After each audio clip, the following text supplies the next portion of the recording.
Hi,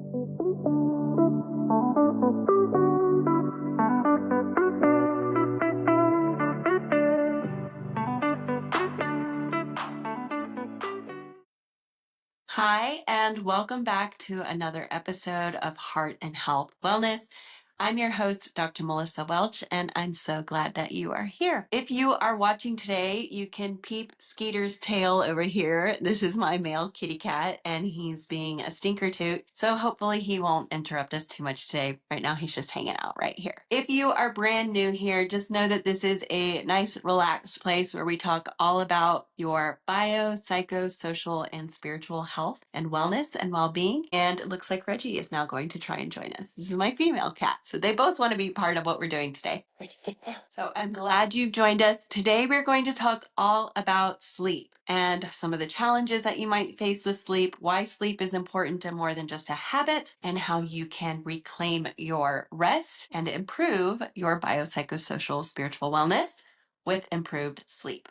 I'm sure that most of us, if not all of us, can say that we struggled with sleep at least some point throughout our lives and maybe even currently struggling with sleep right now. It is by far one of the most common complaints that I hear about in the clinic where I work, and I know that that probably means that you're struggling with it too.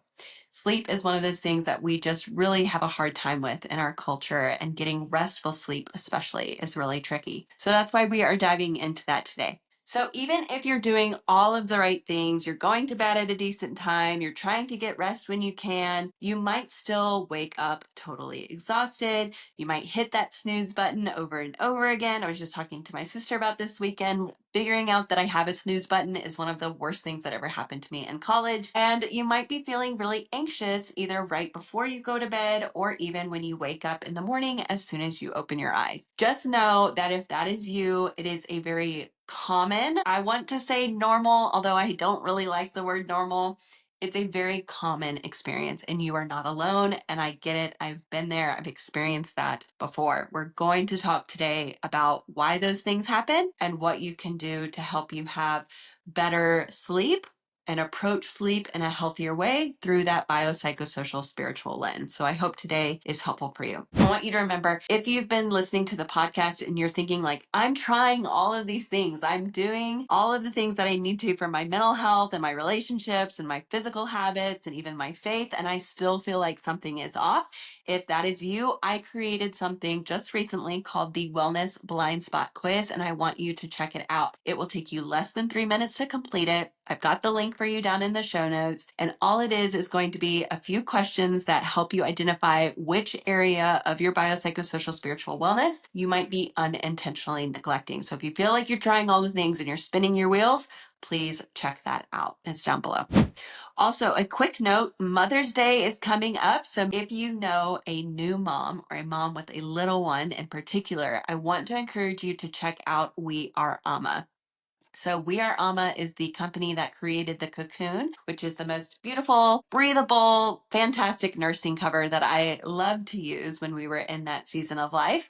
And even now that we're no longer in the breastfeeding season, we still use it as a scarf, a blanket, a stroller cover, and just like a cute shawl when I need a light cover. So it's a really fantastic item to have as a mom. And so if you want to check that out, you can use the code Melissa for a 15% off discount. And if you want to do a little bit more than just the Cocoon, they have a new mama bundle that includes the Cocoon and some other really sweet things that new moms appreciate. So definitely check it out. Today's episode, unlike last week, has video. So if you are just listening, fabulous. But if you ever want to check out the video to be able to see the cats in the background or whatever craziness is going on here, you can check it out on YouTube, and Spotify even has a way to watch the video. So just know that that is an option and it is available today. And if you want to join that conversation, you can go over to the YouTube channel, put something in the comments, and I will try to respond to you as soon as I see it.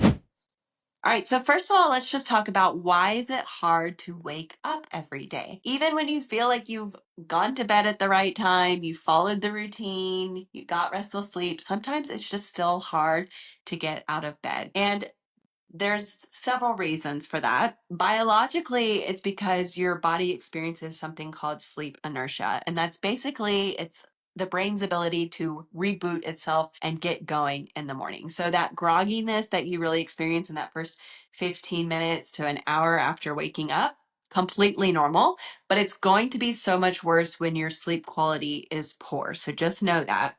And that's because your circadian rhythm, the thing that tells you when it's time to go to sleep and when it's time to wake up, is off, which is very common for a lot of us because we're not following what the sun is doing outside. We're going off of what our phones tell us to do and when it's time to wake up or go to sleep. And so sometimes you're waking up at these inconsistent times too. So your schedule might be on when you're going to bed, but then you're not following it in the morning. So anytime there's disruption into that rhythm or that pattern, that can make it difficult to wake up and get the brain going. There's also a psychological piece. So mornings can feel really hard when you're overwhelmed, when you have a lot of stuff going on, when you're dreading going to work because you don't like your job, when you're feeling exhausted by your to-do list before your feet even touch the ground. It's very common to feel overwhelmed even in the beginning as soon as you wake up. If your mind starts racing the moment you wake up, thinking about that to-do list, thinking about the worries that you've got going on or the emotional strain that you've been experiencing lately, it makes it really hard to feel energized and motivated to get up and get going. And then there's also this spiritual and social piece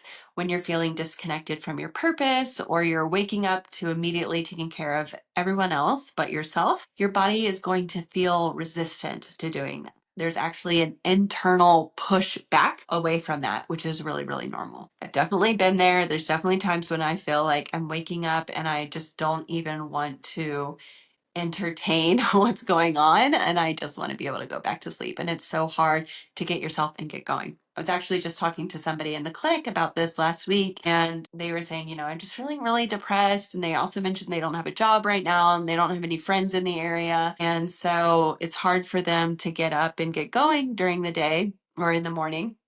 And they just don't really feel like there's any reason to get up. And it's kind of one of those, okay, Reggie's getting in the way. Dear Reggie, come on. It's kind of one of those chicken or egg situations, right? So, like, if you get a job and you have some momentum and some purpose and you have something to go to, you have a reason to get up in the morning, which is really nice. But if you don't have that, you don't have a friend to go get coffee with or whatever, you wake up in the morning, you're like, what am I doing with my life today? It makes it really hard to get out of bed. So, just good to recognize that the biological, the psychological, the social, and the spiritual pieces are all playing a part, not just in how tired you're feeling, but also how you're able to find motivation and the energy to get up and get going the next day. Okay, now let's talk about the anxiety piece. So first, let's break down morning anxiety. Morning anxiety is definitely a real thing. I hear a lot of my patients talking about it. When you have that rush of tension or dread and maybe even panic sometimes as soon as you wake up. You wake up and you're like, whoa, it's all on you all at once and it feels heavy and terrifying and you don't want to deal with it. And I get that. So you might feel like your heart is racing, you might have that stomach tightening, or your mind is just kind of doing that spiral that it does sometimes before your feet even hit the floor. And if you're someone like that, maybe we'll get into this in a little bit, but you probably don't need to be drinking the caffeine in the morning. So just a side note, if you're someone who's struggling with the anxiety in the morning already, caffeine's not going to be your best friend. Okay. So as much as we love coffee, don't drink it if it's not good for you. Okay. So what is going on here? Biologically, your cortisol levels do spike in the morning. Okay. So that's a very natural phenomenon that's going to be happening anyways. It actually is part of what helps you wake up in the first place. But if your stress baseline is already really high and you experience that spike, it's going to feel more like a flood and overwhelm than what it would if you were going at this more healthy base level. So a normal healthy base level can stand a little bit of a spike, help you wake up. But if you're already up here and you feel that a spike, it's too much. It's up over your head, right? So some of that is very natural that's going on, but it feels like too much if you've already got a base level that's struggling. Psychologically, it can also be tied to some anticipatory stress. So like I said, if you have a job that you're really struggling with at work and you just don't want to even think about all the things that you need to do, or you've got family stuff that's going on and you just have this immediate dread about all of these things that might come along during the day and you notice yourself just kind of like bracing for what's coming, that could be a big piece of it too. Socially, if you're thinking about, you're just already overstimulated by the kids calling you from another room, or your phone is going off with notifications and emails flooding in. And I know personally, some of those things definitely happen for me. I get text messages from people at work, and I'm like, I'm not even awake yet. I can't handle this right now. Or usually I'm waking up because the baby is waking up. And as much as I love going in and getting that hug and the hi, mama, and it's so sweet, but also sometimes it would be really nice to just wake up and not be needed immediately. So I definitely get that. It's hard. Waking up is hard enough. And when you have all of these other things that are going on in the world that are demanding your attention and demanding your energy before you've even gotten out of bed, it can be really, really difficult. And then spiritually, it might be a moment when you've got this fear or hopelessness that's creeping in.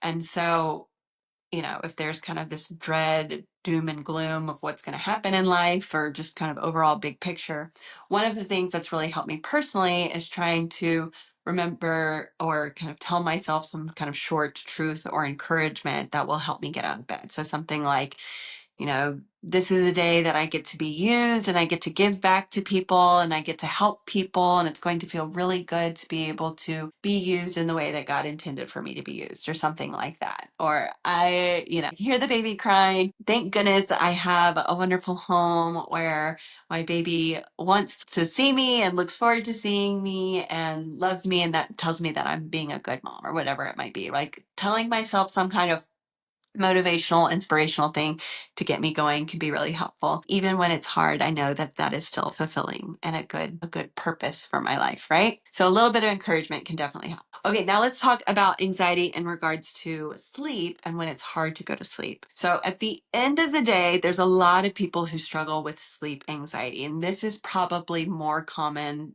for me to hear about from my patients in the clinic than the morning one.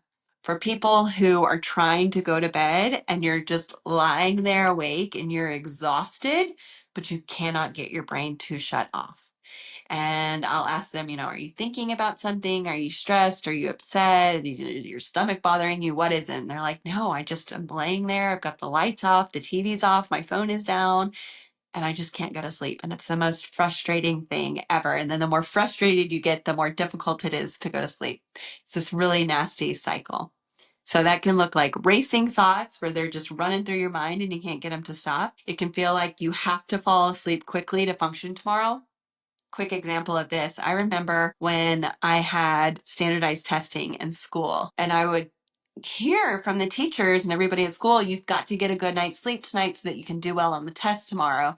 And I was a real nerd and really like to do a good job in school. And so I wanted to do well on the test, but they put so much pressure on us that I would be up and I could not fall asleep. And I knew, Melissa, you've got to fall asleep or you're not going to do well on the test tomorrow. And that just stressed me out more. And so then I would just be laying there and just so frustrated and could never fall asleep. And it was awful. It was so awful. But that was, that still happens sometimes every now and then. But usually if I'm like catching a flight the next morning and I'm worried about missing it or something like that, I'm like, I have to sleep or I'm going to be so tired all day while I'm traveling tomorrow. Anyways, just remember that in school. It's horrible. Did y'all have that too? Was it just me because I was a nerd? I don't know. Or maybe sometimes you're just overthinking everything that happened that day, replaying it in your mind. Should have said this, should have done that, could have done it from this angle, should have paid attention to this, wish I had called this person, whatever it might be, just like playing it over and over again in your mind of what happened that day. Regardless of what it is, I feel like that is probably one of the most difficult challenges with sleep, is being able to shut the brain down and get some rest like you need to. So let's kind of look at that biopsychosocial spiritual view. There's some things that you can do, or maybe that you need to notice, that might be hindering your ability to fall asleep at night. Okay, so biologically, if you've had caffeine late in the day, you're scrolling your phone in bed at night, or you're not on a regular routine, any one of those things can make it really hard for your brain to shut down. I've talked to some patients, I'm thinking about one in particular who comes from a country where they drink coffee all day long, literally all day long. She's drinking caffeine. And I'm like, I know that you love coffee, but that caffeine is making it so hard for your brain to shut down. Can you replace it with decaf? Well, she's really struggled with that. And I get it because it's part of her routine. but it's also hurting her sleep, right? So if that's you, if you're drinking caffeine after 2 p.m., after 4 p.m., that might be making it difficult for your brain to shut down. Smoking is another one. If you're someone who smokes cigarettes, that can definitely wake the brain up too. So think about getting rid of that. Scrolling your phone in bed. If you're going to be on your phone, I'm guilty of doing this sometimes. If you're going to be on the phone, at least put a blue light filter on. Okay, please. Do not be staring at those bright lights right before you're supposed to be going to bed. Having an irregular routine, not great. One of the best things that we did for my toddler to get him on a sleep schedule is having him on a routine that includes bath time, reading, singing, you're going to sleep. Adults are the same way. You need to be taking a shower, washing your face, brushing your teeth, getting in bed. If you want to play Sudoku, fine. Make it part of the routine. Then you're turning off all the lights, turning the phone off, putting it down. You've got your alarm set. You're going to sleep. You need routine and structure just like little ones do. Psychologically, the perfectionism has got to go. Okay, we should probably do a whole episode on perfectionism. It's got to go. You are a work in progress. Life is not perfect. It's not going to work that way. The only time we should ask for mere perfection is when you are doing surgery. Surgery needs to be perfect, or shooting a rocket ship into outer space. We need perfection. But even then, there's probably things that happen that aren't perfect, and it's still good enough. Scary, but true. Perfectionism has got to go. If you are trying to control rest the way we control work, not going to go well. This is one of those things that you need to realize you don't have complete control over. Okay. When we let go of control, life gets a lot simpler. That's controlling some of the things in your own life, that's controlling other people. Let go where you can. Socially, trying to do everything for everyone before you earn rest. Okay. A lot of times people think I've got to do all this other stuff and then I will get to reward myself with rest. No, you need rest in order to be able to take care of other people. Instead of it being a reward or something special, like we talked about with self-care the last month, make it something that's part of your routine that's expected of every day. Rest is essential and you need it. Spiritually, feeling like quiet equals loneliness or existential worry. There is a difference between being quiet and lonely and being quiet and resting. And when it's time to sleep and get rest, the quiet is a good thing. It's not because you're lonely all by yourself or, there's something bad's going to happen. That quiet is a good thing. So let yourself have the quiet, let yourself have the peace and enjoy it. When I'm struggling to fall asleep, there's a couple of things that I'll do. One, I will write down what's on my mind. So sometimes I do that on a pen and paper that's by the bed. Most of the time, I'll just put it in my notes. It's usually because there's a to-do that I'm worried that I'm going to forget about. So putting it in my notes and my phone is a good way of being able to set it and leave it so I can go to sleep. But I also ask myself, like, where am I feeling in my body right now? Breathe into that a bit, let it go. That can help sometimes. What am I trying to control? That's usually a good question to ask myself because I'm often trying to control something that I don't have control over. And so it's frustrating my brain and I'm trying to solve that puzzle. We talked about this before, how our brain doesn't like open loops. So we've got to finish the puzzle, right? So figure out what it is that you're trying to control and then set it aside and let it go. Okay, so now that we've talked about the things that you're already familiar with and how you're struggling with sleep, let's talk about some of the things that you can do to help you actually fall asleep and get restful sleep. So we're going to do this, of course, through our biopsychosocial spiritual lens. And let's just talk about some simple, doable things that you can apply today to help you sleep better tonight. So for biological things you can do, you need to try your hardest to go to sleep at the same time and wake up at the same time every single day. A 30-minute to 60-minute window. I really think that's the key here. You're not going to fall asleep at 8:30 every night, but maybe it's between 8:30 and 9:30. That might be super early for you. That's like when I get in bed, but I don't usually fall asleep in that. I usually fall asleep between like 10:30 kind of thing. Okay. But whatever it is, try to do a 30-minute window of falling asleep and waking up at the same time every day. Try to avoid having screens for the last 30 minutes. An hour would be beautiful. The last 30 minutes before you're in bed. And this can help if you keep your phone away from your bed. I don't do that. I'm guilty of that one, but a good thing to try.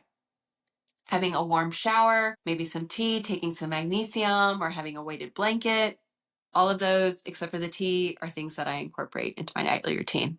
Love it. Psychological strategies you can use. journaling for 5 minutes before bed. If you're someone who wants to, talk it out, you can certainly talk to your phone and it'll write it out for you. You can write it out if you want to.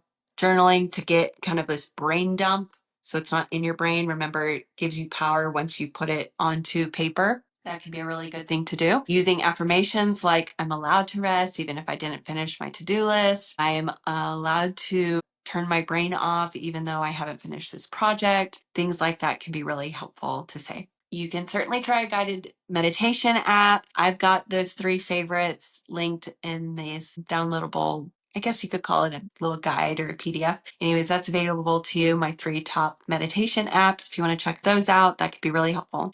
For some social strategies, make sure you set boundaries around late night conversations. So I have found that with every couple I've worked with, there's the partner who wants to solve everything right now tonight before we go to sleep, and the partner who wants to say, we're putting a pin in this and we'll come back to it later. Okay. I'm the one who says, let's come back to it later. My husband's usually the one who says, no, we need to take care of it now. We're not going to bed upset with each other. Most couples have those two from the couples that I've worked with. At least that's my experience. Okay. It's good to know that about your relationship. It's also good to set a rule. If we're getting past 10:30, 11, we need to shut this off. We both need to get some sleep. We'll come back to it tomorrow. Have that conversation with each other, figure out what that time is, set some boundaries there, and then respect that with each other. Make sure you're sharing those responsibilities so you're each taking care of something and helping each other out so that y'all can both get to bed at a reasonable hour. And then another one, even though this isn't necessarily social, is having some you time where you get to do something that you enjoy, whether that's a quiet time or doing some art or reading or TV or whatever it might be. Doing some you time where you get to just be relaxed and have fun, but not just when you're too tired, right? Okay, so some spiritual strategies that you can use. You can try deep breathing. You can try prayer, really making sure that you're focused on telling yourself kind of a calming mantra. So I'm breathing in peace, I'm exhaling fear, whatever that might be. You can reflect on a short scripture. So Psalm 3:5 is a good one. I lie down and sleep. I wake again because the Lord sustains me. It's a nice, short, simple one. Whatever it is, but just allowing yourself to kind of go into this trance-like state so that you can fall asleep. Ending your day with gratitude. What helped me feel held, supported, loved today, and just thinking about something that you're grateful for. The brain cannot physically feel depressed and grateful at the exact same time. You can vacillate between the two, but your brain won't experience those two things at the exact same time. So if you are forcing your brain to think about something that you're grateful for, appreciative for, feeling loved, in that moment, you're not also going to be feeling depressed. Okay. So once you're finished with that, you might struggle with the depression again. I'm not saying that gratitude makes the depression completely go away, but it's good at pushing pause on it. So if you're feeling depressed or anxious and you want to try some gratitude, it's a nice little break from it for just a moment. Okay, so here's some examples of what this might look like. If you're a really busy person, your bedtime routine can be 10 minutes, okay? Keep it short and simple. Put your phone down, wash your face, breathe in something calming, have a nice mantra like, I've done enough today, and then going to bed. Okay. If you're someone who's really trying to do well and sleep is not necessarily a weakness for you, try switching your last 15 minutes of screen time for an audio meditation or a journaling prompt. Okay. So if you're really good at this already, you're trying to amp it up, maybe take some of that screen time and turn it into something that's a little bit more productive, a little bit better for you. If you're someone who's just carried so much and you need a reset, try to do something kind of nice for yourself, like lighting a candle, reading either nice scripture, like a psalm that's nice and short, or a book that you're enjoying, or playing some music for yourself, and just let this routine be part of your healing process. Okay. Rather than looking at it as being another task that you have to do, maybe it can be something that you get to enjoy. I hope what you're taking away from today is that sleep isn't just this habit that we're supposed to do because it's this hot, trendy thing, but it's actually fully related to your wellness in each of these domains. And there's simple things that you can do to make your sleep better, to get better rest, to feel better, and really experience improved wellness and health. Okay. It's about being aligned with your values of wellness and taking care of yourself. And when you tend to it through all of those domains, the biological, the psychological, the social, and the spiritual, you're not just getting more sleep, you're actually helping yourself feel restored and energized and living a more purposeful and exciting life. So it's a really important thing. So if this episode gave you anything to think about or something to chew on, I would encourage you to give it a positive rating, maybe 5 stars, maybe a thumbs up, whatever it might be on the platform that you're listening to or watching it on. And I would also ask that you share it with a friend, someone that you know struggles with sleep, or just another person that you can think of, because we all struggle with sleep at some point. So please help me spread the word about the podcast in that way. I'd really appreciate that. Please make sure that you're following me on Instagram at Heart and Health Wellness. I'm going to be posting there regularly and sharing some wellness tips, reflection prompts, and things like that that you can use. And a couple reminders, don't forget to take the Wellness Blind Spot quiz. I think it's just a fun thing to check out. Only takes a few minutes to complete it. And I'm excited to hear which area that you're struggling with most. So feel free to send me a message, DM me, put it in the comments, whatever. You might want to do whatever feels easiest to do. Go ahead and do that. Alrighty, that is all I have for you today. So as always, thank you so much for joining me. And until next time, take care of yourself and be well.